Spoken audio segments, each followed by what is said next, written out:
соат ба вақти прага расода аст бинандагони азиз ва чун ҳамеша дар ҳамин вақт ман Шалогул Хоҷа бо сархати хабарҳои рӯз дар рӯбарӯи шумо қарор дорам то ин ки баъд аз 3 соат дигар шумо маълумот дошта бошед ки дар барномаи хабарӣ ки дар ҳамин ҷо яъне дар Озодӣ видео тақдими шумо мешавад мо кадом мавзӯъҳоро баррасӣ мекунем ва албатта то шурӯи барномаи хабарӣ умедворам ки боз баъзе аз мавзӯи дигар низ ба дасти мо мерасанд ва албатта бо кӯмаки ҳамкоронамон мо метавонем барои шумо дар бораи онҳо маълумот бидиҳем.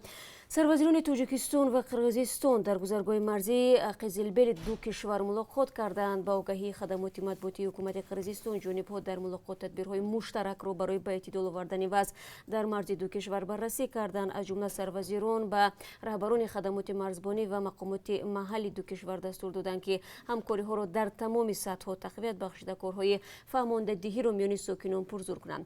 Ёдовар мешавам шоми 16 сентябр дар қитъаи баҳсии марзи ду кишвар тирандозӣ рух дод. Дар натиҷа 4 нафар куштаву чандин каси дигар ҷароҳат бардоштанд.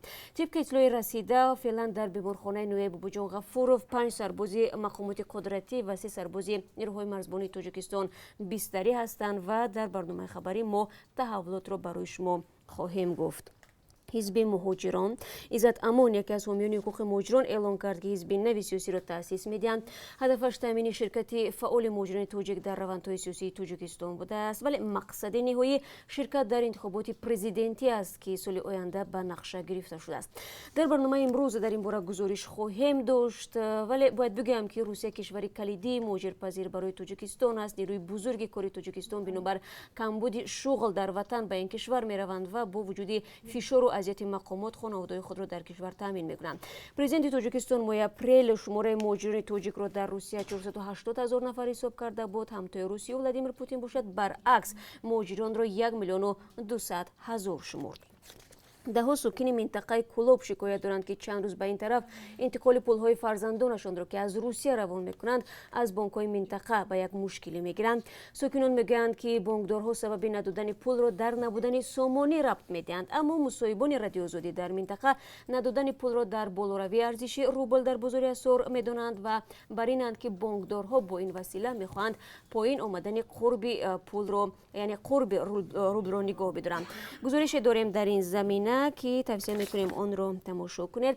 баъди худсӯзии як духтари мухлиси футбол дар Эрон зоҳиран масъалаи вуруди занон ба варзишгоҳҳоро доғ кардааст. дар гузашта танҳо гурӯҳҳои ҷудогонаи занон барои тамошои футболи мардона ва дигар навъҳои варзиши мардона дар Эрон иҷоза гирифта буданд. дар бархи ҳолатҳои ҷудогона занони ҳаводори футбол тавонистанд ки бо либоси мардона вориди варзишгоҳ шаванд. Саҳар Худоёрӣ ки бар асари худсӯзии эътирозӣ ҷони худро аз даст дод аз ҳаводорони бошгоҳи Истиқлоли Эрон буд ва ба номи духтари обӣ машҳур шудааст.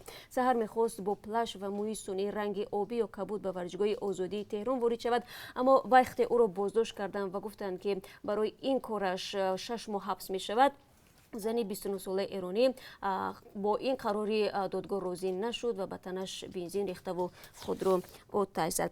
ва дар барномаи имрӯз албатта хабарҳои тозаро аз ҷараёни баргузории нишасти ҳуқуқи инсон дар Варшава ба сами шумо мерасонем. қарор аст имрӯз мавзӯи зиндониҳои сиёсӣ баҳс шавад.